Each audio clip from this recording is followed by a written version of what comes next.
Hello hi dear friends. അങ്ങനെ Monday മോട്ടിവേഷൻ്റെ ദിവസം എത്തിയിട്ടുണ്ട്. അപ്പോൾ ഇന്ന് എന്തോ ഭാഗ്യത്തിന് എനിക്കിന്ന് സംസാരിക്കാൻ സമയം കിട്ടുന്നു. അപ്പോൾ ഞാൻ വിചാരിച്ചു എന്നാൽ ഷൂട്ട് ചെയ്തിട്ട് നിങ്ങളിത് മൺഡേ കാണുന്നു, ഞാനിത് ഞായറാഴ്ചയാണ് ഷൂട്ട് ചെയ്യുന്നത്, ഞായറാഴ്ച രാത്രി. അപ്പോൾ ഈ ഒരു ദിവസം ഇരുന്ന് ഇവിടെ സംസാരിക്കുമ്പോൾ സ്വാഭാവികമായിട്ട് ഇന്നത്തെ ദിവസത്തിന് പ്രത്യേകത ഉണ്ടായിരുന്നു. That is international women's day ആയിരുന്നു. ഞാനും ഒരു ചടങ്ങിലൊക്കെ പങ്കെടുത്തിട്ട് വന്നിരിക്കുവാണ് വൈകുന്നേരം. എല്ലാ വർഷവും ഈ ഒരു ദിവസം അന്താരാഷ്ട്ര വനിതാ ദിനമായി ആചരിക്കുന്നു.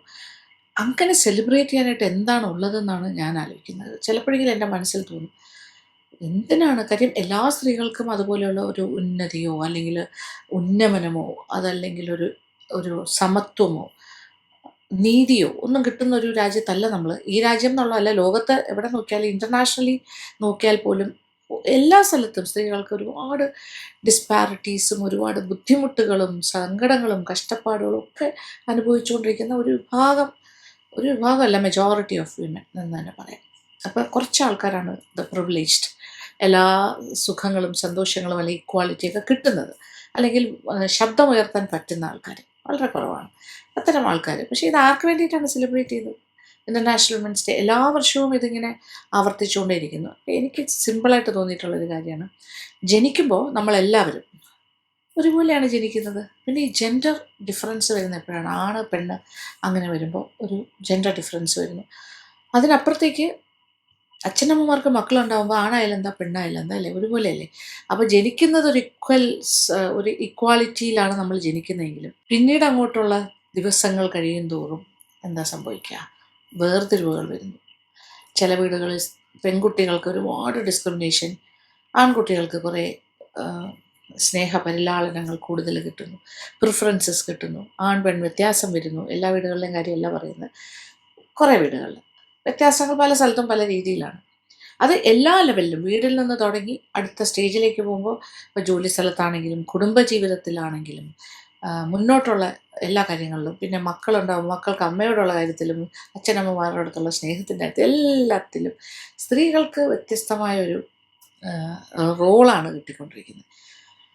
നല്ലത് വളരെ പരിമിതമായ മെജോറിറ്റി എന്ന് പറയില്ലല്ലോ, മൈനോറിറ്റിക്ക് കുറേ നല്ല കാര്യങ്ങൾ സംഭവിക്കുന്നുണ്ട്. പക്ഷേ മെജോറിറ്റി ഓഫ് പീപ്പിളിനും കഷ്ടപ്പാട് തന്നെയാണ്. സ്ത്രീകൾക്ക് ഞാൻ ഒരിക്കലും പറയില്ല അവരെല്ലാവരും ഇപ്പോൾ ഭയങ്കര സന്തോഷത്തിലാണ്, എല്ലാ സ്ത്രീകളും സന്തോഷിക്കുന്നു, എല്ലാവരും ഭയങ്കര ഹാപ്പിയാണെന്നല്ല. എല്ലാ സ്ത്രീകളും അഡ്ജസ്റ്റ് ചെയ്ത് പോകുന്നു, അതാണ് സത്യം. അഡ്ജസ്റ്റ്മെൻറ്റ്സ്, ഈ അഡ്ജസ്റ്റ്മെൻറ്റ്സ് ആണ് ലൈഫിനെ മുന്നോട്ട് കൊണ്ടുപോകുന്നത്. അപ്പോൾ ലേഡീസിനെ കുറിച്ച് ഇത്രയും വാദോരാതെ പറയുകയും സ്ത്രീകൾക്ക്, അപ്പോൾ എല്ലാവരും പറയുന്നത് എന്താ കാര്യം? ഒരു കാര്യം പറയും, ഓക്കെ, ഇപ്പം മുന്നോട്ട് വരുന്ന സ്ത്രീകൾ, ഫോർ എക്സാമ്പിൾ ഇപ്പം ഞാൻ എൻ്റേതായ ഒരു മേഖലയിൽ ഞാൻ മുന്നോട്ട് പോയിക്കൊണ്ടിരിക്കുന്നു, ഒറ്റയ്ക്കായിട്ട് പല കാര്യങ്ങളും ചെയ്യുന്നു, ഇൻഡിപെൻഡൻ്റായിട്ട് വർക്ക് ചെയ്യുന്നു, കാര്യങ്ങൾ ചെയ്യുന്നു, തൻ്റെ ഇടത്തോടു കൂടി നടക്കുന്നു, ഒക്കെ ചെയ്യുമ്പോൾ ഒരുപക്ഷെ എല്ലാവരും അപ്രീഷിയേറ്റ് ചെയ്യണമെന്നില്ല. കുറേ ആൾക്കാർ നല്ലത് പറയും, കുറേ ആൾക്കാർ ചീത്ത പറയും, കുറേ ആൾക്കാർ മോശം പറയും. ഓക്കെ, കുറ്റങ്ങളും കുറവുകളും, പിന്നെ കുറേ പേര് കുറ്റവും കുറവും മാത്രമല്ല അതിനപ്പുറത്തേക്ക് പറയുന്നവരുണ്ടാകും. അപ്പോൾ ഇതൊക്കെ നമ്മൾ മൈൻഡ് ചെയ്യാതെ പോകുന്ന ഒരു വിഭാഗം ആൾക്കാർ. ഇപ്പോൾ എന്നെപ്പോലെ ഒരാൾക്ക് ഓക്കെ, ഞാൻ വളരെ തൊലിക്കട്ടി കൂടുതലുള്ള ആളാണെന്ന് പറയാൻ വേണമെങ്കിൽ ഞാനതൊന്നും മൈൻഡ് ചെയ്യാറില്ല, എന്നെ അത് ബാധിക്കാറുമില്ല. പക്ഷേ ബാധിക്കുന്ന ആൾക്കാരുണ്ട്. ഒരു സ്ത്രീ മുന്നോട്ട് വരുമ്പോൾ നന്നായിട്ട് രക്ഷപ്പെട്ട് വരികയോ അല്ലെങ്കിൽ ജീവിതത്തിൽ മുന്നോട്ട് വരികയോ തൻ്റെ ഇടത്തോടു കൂടി കാര്യങ്ങൾ ചെയ്യുകയൊക്കെ ചെയ്താൽ അവർക്ക് ഒരുപാട് പുറകോട്ട് വലിക്കാൻ ഒരു 100,000 കാര്യങ്ങൾ അവരെ പിടിച്ച് വലിക്കുന്നുണ്ടാകും. പല ആളുകൾ പല രീതിയിൽ പല ലെവലിലാണ് അവരെ പിന്നിലേക്ക് വലിക്കുന്നത്.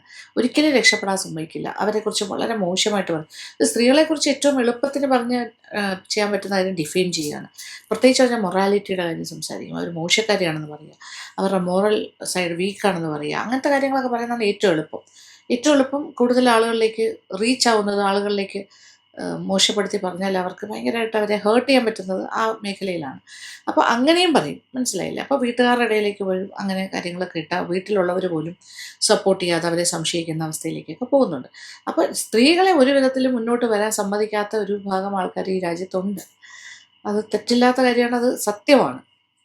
എങ്കിലും ഇപ്പം രക്ഷപ്പെടുന്ന ആൾക്കാർ അല്ലെങ്കിൽ മുന്നോട്ട് വരുന്ന ആൾക്കാരെ അപ്രിഷ്യേറ്റ് ചെയ്യുമ്പോഴും അല്ലെങ്കിൽ അതിനെക്കുറിച്ച് സംസാരിക്കുമ്പോഴും ആൾക്കാരെന്താ പറയുന്നത്? അവർക്ക് നല്ലൊരു സപ്പോർട്ട് സിസ്റ്റം ഉണ്ട്, വീട്ടിൽ ഭർത്താവ് സപ്പോർട്ട് ചെയ്യുന്നുണ്ട്, വീട്ടിലെ ആണുങ്ങൾ സപ്പോർട്ട് ചെയ്യുന്നുണ്ട്, അതുകൊണ്ടാണ് അവർക്ക് മുന്നോട്ട് വരാൻ പറ്റും. അല്ലാതെ അവരുടെ കഴിവുകൊണ്ടാണെന്ന് ആരും പറയില്ല. കഴിവുണ്ടെങ്കിലും സപ്പോർട്ട് കിട്ടിയാൽ മാത്രമേ മുന്നോട്ട് വരാൻ പറ്റുള്ളൂ എന്നുള്ളൊരു വർത്താനം എപ്പോഴും ഉണ്ടല്ലോ. അപ്പോൾ സപ്പോർട്ട്, ഒരു പുരുഷൻ്റെ സപ്പോർട്ട് ഉണ്ടെങ്കിൽ മാത്രമേ ഒരു സ്ത്രീക്ക് മുന്നോട്ട് വരാൻ പറ്റുള്ളൂ, അല്ലെങ്കിൽ ജീവിതത്തിൽ രക്ഷപ്പെടാൻ പറ്റുള്ളൂ എന്ന് പറഞ്ഞാൽ, സക്സസ്ഫുൾ ആവാൻ പറ്റുള്ളൂ എന്ന് പറയുമ്പോൾ എന്താണ് അതിൻ്റെ അർത്ഥം? എപ്പോഴും നമ്മൾ ഡിപ്പെൻഡൻ്റ് ആണെന്നല്ലേ, ഇൻഡിപെൻഡൻ്റ് അല്ല എന്ന് തന്നെയല്ലേ? ഇപ്പോൾ നമ്മൾ ഇപ്പം ഞാനത് അതിൽ തെറ്റ് പറയുന്നില്ല, അത് അങ്ങനെയാണ്, ദാറ്റ്സ് എ ഫാക്ച്വൽ സിറ്റുവേഷൻ. ഇപ്പോൾ ഞാനാണെങ്കിലും എന്നെ ഇവിടെ എല്ലാ കാര്യത്തിനും എനിക്ക് സ്വാതന്ത്ര്യമുണ്ട്, എനിക്ക് ഒറ്റയ്ക്ക് യാത്ര ചെയ്യാം, ഒറ്റയ്ക്ക് പോകാം, എൻ്റെ എല്ലാ കാര്യങ്ങളും നടക്കുന്നുണ്ട്, എനിക്ക് ഐ എം ഫ്രീ. ഇപ്പോഴും മാത്രമല്ല, കുറേ വർഷങ്ങളായിട്ട് ഞാൻ അങ്ങനെ തന്നെയാണ്. ഒരു എനിക്ക് തോന്നുന്നു എൻ്റെ കുട്ടികളൊക്കെ ഒരു സ്റ്റേജ് എത്തി കഴിഞ്ഞപ്പോൾ തൊട്ട് ഐ എം ഇൻഡിപെൻഡൻറ്റ്. എനിക്ക് സ്വന്തമായിട്ട് എൻ്റെ വരുമാനമുണ്ട്, എനിക്ക് സ്വന്തമായിട്ട് എൻ്റെ വരുമാനം എനിക്ക് ഉപയോഗിക്കാൻ പറ്റുന്നുണ്ട്, എനിക്ക് അങ്ങനെ കണക്ക് പറയേണ്ട ആവശ്യമില്ല, എനിക്ക് എൻ്റേതായ ഇഷ്ടങ്ങൾ നടത്തിക്കൊണ്ട് പോകാൻ പറ്റുന്നുണ്ട്. അപ്പോൾ ഇതെല്ലാം എനിക്ക് സപ്പോർട്ട് ഉള്ളത് കൊണ്ടാണ്, വീട്ടിൽ നിന്ന് ഹസ്ബൻഡ് സമ്മതിക്കുന്നതുകൊണ്ടാണ്. ശരിയാണ്. പക്ഷെ അത് സമ്മതിച്ചില്ല എന്നുണ്ടെങ്കിൽ എൻ്റെ അവസ്ഥ എന്താകുമായിരുന്നു? സിമ്പിൾ. എനിക്കത് ഇഷ്ടമല്ല എന്നെൻ്റെ ഹസ്ബൻഡ് പറഞ്ഞാൽ, ഒറ്റയ്ക്ക് ലക്ഷ്മി സഞ്ചരിക്കുന്നത് എനിക്കിഷ്ടമല്ല. പിന്നെ കിട്ടുന്ന സാലറി ആണെങ്കിലോ എന്ത് പൈസ ഞാൻ ഉണ്ടാക്കിയാലും അതിനെല്ലാം ഞാൻ അവിടെ കണക്ക് പറയണമെന്ന് പറഞ്ഞാൽ, എനിക്ക് എല്ലാ പൈസയും അവിടെ കൊണ്ട് കൊടുത്തിട്ട് ഞാൻ അവിടെ നിന്ന് കണക്ക് പറഞ്ഞ് എൻ്റെ ചെറിയ ചെറിയ ആവശ്യങ്ങൾക്ക് പൈസ വാങ്ങണം എന്നുള്ള സിറ്റുവേഷൻ അങ്ങനെ ആയിരുന്നെങ്കിൽ, എൻ്റെ യാത്രകളും മറ്റു കാര്യങ്ങളും ഒന്നും പോകണ്ട, എനിക്കതൊന്നും ഇഷ്ടമല്ല. പബ്ലിക് ഡൊമൈനിൽ നിൽക്കുന്നത് ഇഷ്ടമല്ല, ഇങ്ങനെ സ്ക്രീനിൽ വരുന്നത് ഇഷ്ടമല്ല എന്നൊക്കെ പറഞ്ഞാൽ എന്താ ചെയ്യാൻ പറ്റുക? രണ്ട് ഓപ്ഷനേ എനിക്കുണ്ടായിരുന്നുള്ളൂ, അല്ലേ? അല്ലെങ്കിൽ എന്നെ പോലെയുള്ള ഒരാൾക്ക് ഉണ്ടാവുള്ളൂ. എന്താണ്? ഒന്നുകിൽ ഇതെല്ലാം മതിയാക്കുക, അല്ലെങ്കിൽ എൻ്റെ ഇഷ്ടം നടന്നാൽ മതി എന്ന് പറഞ്ഞ് ഞാൻ എൻ്റെ കുടുംബജീവിതത്തിൽ നിന്നും പുറത്തേക്ക് ഇറങ്ങി പോകേണ്ടി വരും. അങ്ങനെയല്ലേ വരിക? പക്ഷേ ഭാഗ്യത്തിന് എനിക്ക് അങ്ങനത്തെ ഒരു സിറ്റുവേഷൻ അല്ല. എന്നെ സപ്പോർട്ട് ചെയ്യുന്നുണ്ട്, എന്നെ പൊയ്ക്കോളാൻ അനുവദിക്കുന്നുണ്ട്, എന്നെ ഒരു രീതിയിലും റെസ്ട്രിക്റ്റ് ചെയ്യുന്നില്ല. So I am lucky. അപ്പോൾ ഇവിടെ എന്താണ് വരുന്നത്? ലക്കി ആയതുകൊണ്ടാണ്. അപ്പോൾ ഇവിടെയും എനിക്ക് സപ്പോർട്ടില്ല, എനിക്ക് വീട്ടിൽ നിന്നൊരു ഇത് കിട്ടിയില്ലെങ്കിൽ എനിക്കിതൊന്നും ചെയ്യാൻ പറ്റില്ല. അപ്പോൾ എവിടെയും എന്താണുള്ളത്? അപ്പോൾ ഒരു അഡ്ജസ്റ്റ്മെൻ്റ് ആണ് ഇതെല്ലാം. എന്നെ അഡ്ജസ്റ്റ് ചെയ്യണം, ഞാൻ തിരിച്ചും അഡ്ജസ്റ്റ് ചെയ്യണം, അല്ലേ? അങ്ങനെ തന്നെയല്ലേ? അപ്പോൾ നമ്മളത് ആ ഒരു ഇൻഡിപെൻഡൻസ് എന്ന് പറഞ്ഞാൽ, പക്ഷേ എൻ്റെ ഭാഗ്യത്തിനാണ്. അപ്പോൾ എനിക്കങ്ങനെ വലിയ അഡ്ജസ്റ്റ്മെൻറ്റ്സ് വേണ്ടി വരുന്നില്ല. അല്ലാന്നുണ്ടെങ്കിൽ ഞാൻ എൻ്റെ ഇഷ്ടങ്ങളെല്ലാം മാറ്റി വെച്ചിട്ട്, എൻ്റെ എല്ലാ വിഷമങ്ങളും എൻ്റെ സന്തോഷങ്ങളെല്ലാം മാറ്റി വെച്ച് എല്ലാം പിന്നെ ഒരു ദുഃഖത്തിൽ, എനിക്കൊരു ഡിപ്രഷൻ അല്ലെങ്കിൽ എനിക്കൊരു ഫ്രസ്ട്രേഷനിൽ ഞാൻ ജീവിക്കേണ്ടി വന്നേനെ, എൻ്റെ ആഗ്രഹങ്ങൾ നടക്കാൻ. അപ്പോൾ എത്രയോ എത്രയോ സ്ത്രീകൾ അതുപോലെ ജീവിക്കുന്നുണ്ടാവും. ഞാനെപ്പോഴും ആലോചിക്കാറുണ്ട്, ഞാൻ ആ കാര്യത്തിലൊക്കെ ലക്കിയായി, എന്നെപ്പോലെ ലക്കി ആയിട്ടുള്ള കുറച്ച് ആൾക്കാരാണ്. പക്ഷെ അതൊക്കെ വളരെ മൈനോറിറ്റിയാണ്. മെജോറിറ്റി ഓഫ് ആൾക്കാർ ഇതുപോലെ ആഗ്രഹങ്ങളെല്ലാം ഉള്ളിലൊതുക്കി സപ്പോർട്ട് കിട്ടാത്തത് കൊണ്ട് മുന്നോട്ട് വരാൻ സാധിക്കാതെ, അവരുടെ ആഗ്രഹങ്ങൾ നടക്കാൻ പറ്റാതെ, അവരുടെ ഒന്നും നടക്കുന്നില്ല, അവരാഗ്രഹിക്കുന്ന പോലെ അവരുടെ കരിയറോ അല്ലെങ്കിൽ അവരുടെ പാഷനോ ഒന്നും കൊണ്ടുപോകാൻ പറ്റാണ്ട് വിഷമിക്കുന്ന ആയിരക്കണക്കിന് ലക്ഷങ്ങൾ നമുക്ക് ചുറ്റുമുണ്ട്. അപ്പോൾ അവിടെയെല്ലാം എന്താണ്? വീട്ടിൽ നിന്ന് സപ്പോർട്ടില്ല. അപ്പോൾ ഒരു സപ്പോർട്ട് ഉണ്ടെങ്കിലേ ഏത് സ്ത്രീക്കും മുന്നോട്ട് വരാൻ പറ്റുള്ളൂ എന്നുള്ളതൊരു പരമമായ സത്യമാണ്. അതിപ്പോഴും അങ്ങനെ തന്നെയാണ്. ഇനി നാളത്തെ കാര്യം എനിക്കറിയില്ല. പക്ഷെ ഞാനിപ്പോൾ സംസാരിക്കുന്നത് നാളത്തേക്ക് വേണ്ടിയിട്ടാണ്. കാര്യം ഇതുവരെയുള്ള കാര്യം ഇനിയൊന്നും മാറ്റാൻ പറ്റില്ലല്ലോ. ഇപ്പോൾ നടന്നുകൊണ്ടിരിക്കുന്നത് ഒരു പക്ഷേ മാറ്റാൻ പറ്റില്ല. കാരണം അതങ്ങനെ ട്യൂൺഡാണ്. ലേഡീസും ട്യൂൺഡാണ്, പുരുഷന്മാരും ട്യൂൺഡാണ്. പിന്നെ വേറൊരു സത്യം കൂടി പറയാം. ഇതിൽ പിന്നിലേക്ക് വലിക്കുന്ന ആണുങ്ങൾ മാത്രമല്ല, സ്ത്രീകൾ തന്നെ സ്ത്രീകൾക്ക് ശത്രുക്കളായിട്ടുള്ള എത്രയോ ആൾക്കാരുണ്ട്. സ്ത്രീകൾ തന്നെയാണ് ചിലപ്പോൾ കുറ്റം പറയുന്നത് ഓരോരുത്തരെയും. വേറൊരു സ്ത്രീ രക്ഷപ്പെട്ടു പോയാൽ, അല്ലെങ്കിൽ വേറൊരു സ്ത്രീ വളരെ ഹാപ്പി ആയിട്ട് അവരുടെ ലൈഫ് മുന്നോട്ട് കൊണ്ടുപോയാൽ, സക്സസ്ഫുൾ ആയി പോയാൽ, ഇൻഡിപെൻഡൻ്റ് ആയിട്ട് പോയാൽ, കുറ്റം പറയുന്ന ഒരു പക്ഷേ ഒരു പകുതിയിൽ കൂടുതൽ സ്ത്രീകൾ തന്നെയായിരിക്കും. മറ്റ് സ്ത്രീകൾ അവർക്കത് പറ്റാഞ്ഞിട്ട് ചിലപ്പോൾ അവർ പറയുന്നുണ്ടാകും. പക്ഷെ അങ്ങനെയല്ല വേണ്ടത്. പറ്റാതെ കുറ്റം പറയുന്നതിന് പകരം പോകുന്നവർ പോയി അത് കണ്ട് നിങ്ങൾ മനസ്സുകൊണ്ട് സന്തോഷിക്കുകയും, നിങ്ങൾ പറ്റുന്ന പോലെ നിങ്ങളും അതുപോലെ ആകാൻ ശ്രമിക്കുകയും ചെയ്യണം. നിങ്ങളുടെ ആഗ്രഹങ്ങൾ നടത്തിയെടുക്കാനായിട്ട് ശ്രമിക്കുകയും ചെയ്യണം. അതിന് ഏതൊക്കെ മാർഗ്ഗങ്ങളാണ് നിങ്ങൾക്ക് പറ്റുക, ആ മാർഗ്ഗങ്ങളിലൂടെ നിങ്ങൾ സഞ്ചരിക്കണം. അപ്പോൾ സ്ത്രീകൾ തന്നെ ശത്രുക്കളായി കാണാൻ പാടില്ല. അങ്ങോട്ടും ഇങ്ങോട്ടും സപ്പോർട്ട് ചെയ്യാണ് വേണ്ടത്. തീർച്ചയായിട്ടും സപ്പോർട്ട് ചെയ്യാണ് വേണ്ടത്. വസ്ത്രധാരണത്തിൻ്റെ കാര്യത്തിലാണെങ്കിലും, ഒരു ഡ്രസ് കോഡിൻ്റെ കാര്യത്തിലാണെങ്കിലും, ഒരു സ്ത്രീ അത് അവർക്ക് ഇഷ്ടമുള്ളൊരു വസ്ത്രം ധരിക്കുമ്പോൾ വേറൊരു സ്ത്രീയാണ് ഏറ്റവും കൂടുതൽ കുറ്റം പറയുന്നത്, പുരുഷന്മാരെക്കാട്ടിലും കൂടുതൽ. അതൊരു സത്യമാണ്. എന്തുകൊണ്ട് അങ്ങനെ പറയണം? പറയാതിരുന്നുകൂടെ? അല്ലേ? അതല്ലേ എൻ്റെ ശരിയായ രീതി. അവർക്ക് ഇഷ്ടമുള്ളത് അവർ ധരിച്ചോട്ടെ. നിങ്ങൾക്ക് ഇഷ്ടമുള്ളത് നിങ്ങൾക്ക് ധരിക്കാം. നിങ്ങൾക്കൊരു ചോയ്സ് ഉണ്ട്. പക്ഷെ നിങ്ങളത് ചെയ്യാത്തത് നിങ്ങൾക്ക് പറ്റാഞ്ഞിട്ടായിരിക്കാം, അല്ലെങ്കിൽ നിങ്ങൾക്ക് അതിനുള്ള ധൈര്യം ഇല്ലാഞ്ഞിട്ടായിരിക്കാം, അല്ലെങ്കിൽ നിങ്ങളുടെ ഈ പറഞ്ഞ പോലെ സപ്പോർട്ട് സിസ്റ്റം ഇല്ലാത്തത് കൊണ്ടാകാം. ഈ സപ്പോർട്ട് സിസ്റ്റം ആണല്ലോ ഏറ്റവും വലിയ തലവേദന. അപ്പോൾ ഈ തലവേദന എന്ന് പറയുന്നത് ഇപ്പോഴും, അപ്പോൾ നമ്മൾ എത്ര സ്ത്രീകളുടെ ഫ്രീഡത്തിനെ കുറിച്ച് പറഞ്ഞാലും, ജെൻഡർ ഇക്വാളിറ്റിയെക്കുറിച്ച് സംസാരിച്ചാലും, സ്ത്രീകളെല്ലാം വളരെ അഡ്വാൻസ്ഡ് ആയി കഴിഞ്ഞു, പുരോഗതിയിലേക്കാണ് പോയിക്കൊണ്ടിരിക്കുന്നതെന്ന് പറയുമ്പോഴും എത്രയോ പിന്നിലാണ് നമ്മൾ. പുരോഗതിയെല്ലാം സപ്പോർട്ടുണ്ടെങ്കിൽ മാത്രം. അപ്പോൾ ജീവിതം എന്ന് പറയുന്നതിന് ഒരു അഡ്ജസ്റ്റ്മെൻ്റാണ് പല വീടുകളിലും പല സ്ഥലങ്ങളിലും. അപ്പോൾ നമ്മൾ അഡ്ജസ്റ്റ് ചെയ്യാൻ തയ്യാറല്ലെങ്കിൽ തീർന്നു. ആ ലൈഫുമായിട്ട് മുന്നോട്ട് പോകാൻ പറ്റില്ല. അത് സത്യമാണ്. പിന്നെ നമ്മുടെ ഇഷ്ടത്തിന് ജീവിച്ചോളാൻ പറയും. ഓക്കെ, നിങ്ങൾക്ക് ഇഷ്ടമുള്ള ജീവിച്ചോളൂ. അന്നേരം അവരൊരു താന്തോന്നിയാകും, അവരെ ഒറ്റപ്പെടുത്തും, അവർ സൊസൈറ്റിയിൽ അവർ മോശപ്പെട്ട ആളായിട്ട് ചിത്രീകരിക്കപ്പെട്ടും. എപ്പോഴും നമുക്കൊരു സപ്പോർട്ട് വീട്ടിൽ കിട്ടിയാൽ മാത്രമേ ഇതൊക്കെ ചെയ്യാൻ പറ്റുള്ളൂ എന്നുള്ളതാണ് ഞാൻ പറഞ്ഞു വരുന്നതിൻ്റെ രത്നച്ചുരുക്കം. That is the real fact. അപ്പോൾ ഇതിനൊരു മാറ്റം കൊണ്ടുവരണം. അത് ഇനിയുള്ള ജനറേഷൻ അങ്ങനെ ഉണ്ടാകും എന്ന് തന്നെ വിചാരിക്കുന്നു. കാരണം ഇപ്പോൾ ഉള്ള കുട്ടികളെല്ലാം ഞാൻ എപ്പോഴും പറയുന്ന കാര്യങ്ങൾ, അവരെല്ലാവരും ഫിനാൻഷ്യലി ഇൻഡിപെൻഡൻ്റ് ആണ്, പ്രൊഫഷണലി ഇൻഡിപെൻഡൻ്റ് ആണ്. പിന്നെന്താ, വ്യക്തിപരമായി നല്ല എന്താ പറയാനാണ്, ഈ വ്യക്തിത്വം അല്ലെങ്കിൽ പേഴ്സണാലിറ്റി നന്നായിട്ട് അവർക്ക് എക്സിബിറ്റ് ചെയ്യാൻ അറിയുന്ന ആൾക്കാരാണ്. അവർക്ക് അവരുടേതായ ഒരു അഭിപ്രായ സ്വാതന്ത്ര്യവും അഭിപ്രായങ്ങളും എല്ലാം ഉണ്ട്. അപ്പോൾ ഒരു ആണിനെ ഡിപ്പെൻഡ് ചെയ്തല്ല അവർ മുന്നോട്ട് ജീവിതം കൊണ്ടുപോകാൻ ആഗ്രഹിക്കുന്നത്.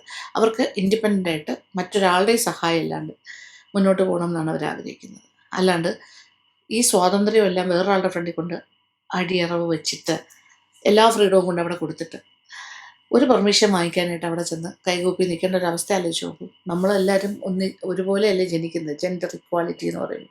ആ ജെൻഡർ ഇക്വാളിറ്റി എല്ലാം വേണ്ടാന്ന് വെച്ചിട്ട് നമ്മളൊരാളുടെ അടിമയെ പോലെ ചെന്ന് നിന്നിട്ട് ഒരു പെർമിഷൻ പ്ലീസ് വിടണം എന്ന് ആഗ്രഹിച്ച് നിൽക്കുമ്പോൾ അയാളുടെ മനസ്സിൽ തോന്നിയാൽ ആ സ്വാതന്ത്ര്യം നമുക്ക് തരാം, ആ പെർമിഷൻ തരാം, ഇല്ലെങ്കിൽ തരില്ല എന്ന് പറയുമ്പോൾ totally dependent on another person എന്ന് പറഞ്ഞാൽ അത് വളരെ കഷ്ടമാണ്.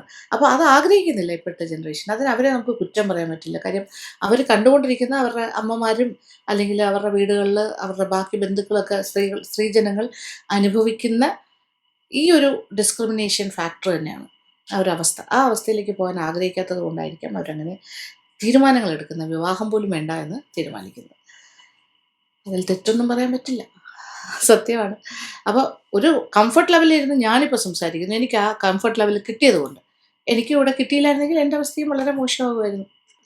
അപ്പോൾ കിട്ടുന്നവരെ സന്തോഷിക്കുന്നതോടൊപ്പം ഞാൻ മറ്റുള്ളവരെ കുറച്ചും കൂടി ബോധേഡാണ്. ഇനിയുള്ള ജനറേഷൻ അതല്ലാതെ കുറച്ചും കൂടി ഗംഭീരമായിട്ടാണ് മുന്നോട്ട് വരുന്നതെന്ന് അറിയുന്നതിൽ വലിയ സന്തോഷം തോന്നാറും ഉണ്ട്. കാര്യം അങ്ങനെയല്ല, അവർക്ക് സ്വന്തമായിട്ട് ഡിസിഷൻസ് ഉണ്ട്, തീരുമാനങ്ങളുണ്ട്. ഓക്കെ, അങ്ങനെയാണെങ്കിൽ ഏറ്റവും നല്ല കാര്യമല്ലേ. അവനവന് കഴിവുണ്ടെങ്കിൽ വേറൊരാളുടെ ഫ്രണ്ടിൽ ചെന്ന് എന്തിനാ ഉച്ചരിച്ച് നിൽക്കുന്നത്? സത്യമല്ലേ. നമ്മളെല്ലാവരും ഇൻഡിപെൻഡൻ്റ് ആണ്, നമ്മളെല്ലാവരും സ്ട്രോങ് ആണ്, നമ്മളെല്ലാവരും ഒരു സ്റ്റെപ്പ് പോലും പുറകോട്ട് വയ്ക്കേണ്ട കാര്യമില്ല. ആണും പെണ്ണും ഒക്കെ ഈക്വലാണ്. ആ ഈക്വാലിറ്റി സംസാരത്തിൽ മാത്രമല്ല വേണ്ടത്, പെരുമാറ്റത്തിലും കാര്യങ്ങൾ നടത്തി കിട്ടുന്നതിലും ജീവിത രീതിയിലും ഒക്കെ ആ ഈക്വാലിറ്റി വേണം. സ്ത്രീ സമത്വം എന്നൊക്കെ പറയുമ്പോൾ ഇപ്പോൾ എന്താ പറയുക, സമത്വം ഓക്കെ, സ്ത്രീ പുരുഷ സമത്വമുണ്ട് എന്ന് വാക്കുകൾ കൊണ്ട് പറഞ്ഞാൽ പോലെ അത് പ്രാക്ടിക്കൽ ലൈഫിൽ അത് ഉണ്ടാകണം. അത് മുന്നേ ഉള്ള ജനറേഷൻസിന് അത്രയില്ല. ഞാൻ പറഞ്ഞല്ലോ, ഞാൻ ഉൾപ്പെടെ ഉള്ളവർക്ക് അത് ഇല്ല. നമ്മളെല്ലാം ഇങ്ങനെ ഡിസൈഡഡ് ആയിട്ടുള്ള കാര്യങ്ങൾ തന്നെയാണ്. അവിടെ പെർമിഷൻ ഉള്ളതുകൊണ്ട് ചെയ്യുന്നു, ഇല്ലെങ്കിൽ ചെയ്യാൻ പറ്റില്ല. അല്ലെങ്കിൽ ഞാൻ അങ്ങനെ കടുത്ത തീരുമാനങ്ങളിലേക്ക് എടുക്കേണ്ടി വരും. ഞാനെന്നല്ല, എല്ലാവരും അങ്ങനെ പെർമിഷൻ ഇല്ലാണ്ട് പുറത്തേക്ക് പോകാൻ ആഗ്രഹിക്കുന്ന ഒരാളാണെങ്കിൽ അങ്ങനെ തന്നെ തീരുമാനിക്കേണ്ടി വരും. പക്ഷേ അതിനുള്ള ധൈര്യം ഉണ്ടാവില്ല. പഴയ സൊസൈറ്റിയിലാണെങ്കിൽ അങ്ങനെ ഒന്നും പറ്റില്ല. ഇപ്പോഴത്തെ സൊസൈറ്റിയിൽ ഓക്കെ, പിന്നെയും അക്സെപ്റ്റബിളാണ്. പക്ഷേ അതിനാർക്കും അങ്ങനെ വളർന്ന ആൾക്കാർക്ക് അത് ബുദ്ധിമുട്ടാണ്. ആ ഒരു ജനറേഷനിൽ വളർന്നവർക്ക് അത് ബുദ്ധിമുട്ടാണ്. പക്ഷേ ഈ ജനറേഷനിൽ വളരുന്നവർക്ക്, ഈ ഒരു തലമുറ അതിന് പ്രാപ്തരാണ്. അതിനുള്ള എന്താ പറയുക, ഫിനാൻഷ്യൽ സെക്യൂരിറ്റി അവരുണ്ടാക്കിയിട്ടുണ്ടാകും, അതിനുവേണ്ടി ശ്രമിക്കുന്നുണ്ടാകും. പ്രൊഫഷണൽ സെക്യൂരിറ്റി അവർ ശ്രമിക്കുന്നുണ്ടാവും. ഫാമിലി ലൈഫ് എന്നുള്ളതിനപ്പുറത്തേക്ക് അവർക്ക് അവരുടെ ഇൻഡിപെൻഡൻസ് ആണ് മോർ ഇമ്പോർട്ടൻറ്റ്. മാത്രമല്ല അവരുടെ ആത്മാഭിമാനം, അതാണ് ഏറ്റവും ഇമ്പോർട്ടൻറ്റ്. ഒരു ഫോൾസ് പ്രൈഡ് ഒന്നുമില്ല. ആത്മാഭിമാനം എന്ന് പറയുമ്പോൾ ഒരു സെൽഫ് റെസ്പെക്റ്റും കൂടിയാണ്. നമുക്ക് നമ്മളെക്കുറിച്ചൊരു ബഹുമാനം, നമ്മളാരാണ്, നമ്മളെ മറ്റുള്ളവർ ബഹുമാനിക്കുന്നതിനൊപ്പം നമ്മൾ നമ്മളെ ബഹുമാനിക്കുക എന്ന് പറയില്ലേ. അപ്പോൾ നമ്മളെ തീരെ മോശക്കാരാക്കുന്നതിലുള്ളൊരു വിഷമമൊക്കെ ഉണ്ടാവും. അപ്പോൾ അതൊന്നും ആഗ്രഹിക്കുന്നുണ്ടാവില്ല ഇനിയുള്ള ആൾക്കാർ. അപ്പോൾ അത്തരക്കാർ അങ്ങനെ തന്നെ ജീവിക്കട്ടെ, അത് തന്നെയാണ് നല്ലത്.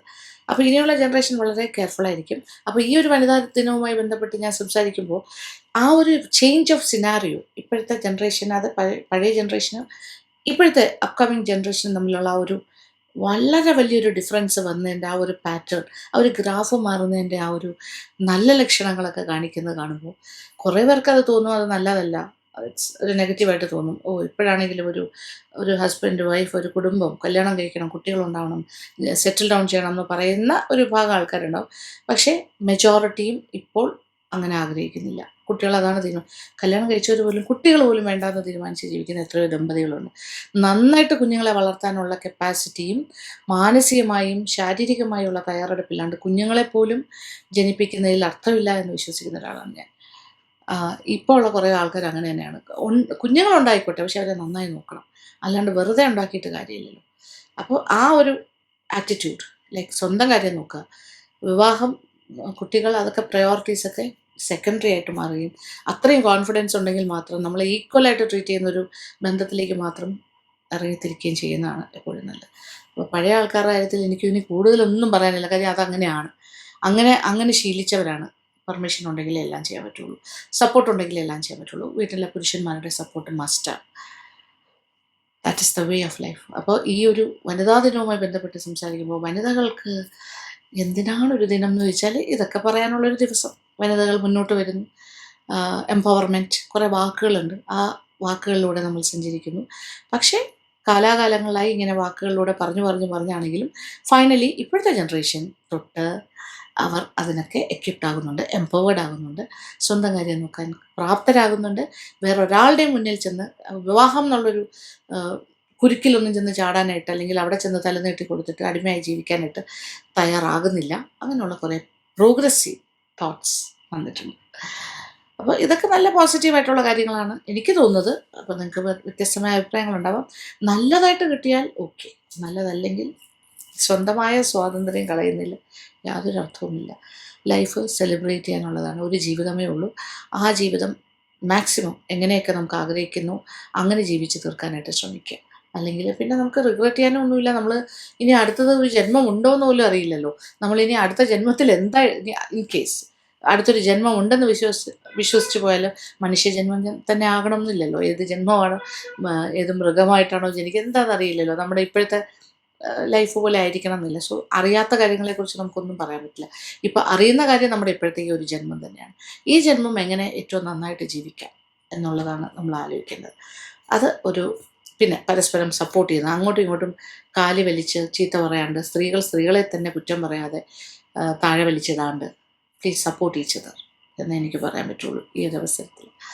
അപ്പോൾ ഇതൊക്കെയാണ് എൻ്റെ ഒരു understanding of women's day concept. അപ്പോൾ ഞാനത് നിങ്ങളുമായിട്ട് ഷെയർ ചെയ്യുന്നു. നിങ്ങളുടെ അഭിപ്രായങ്ങളും പറയാം. ഞാനെപ്പോഴും പറയില്ല, ഇതൊരു ഓപ്പൺ ഫോറമാണ് ഈ പ്ലാറ്റ്ഫോം. കമൻറ്റ് ബോക്സിലേക്ക് വരിക. അപ്പോൾ താങ്ക് യു സോ മച്ച്. എല്ലാവർക്കും ഒരു belated happy international women's day. അപ്പോൾ കമൻറ്റ് ബോക്സിലേക്ക് വരിക. അപ്പോൾ thank you so much. Thank you for watching and keep on watching Lakshmi Nair vlogs. Love you.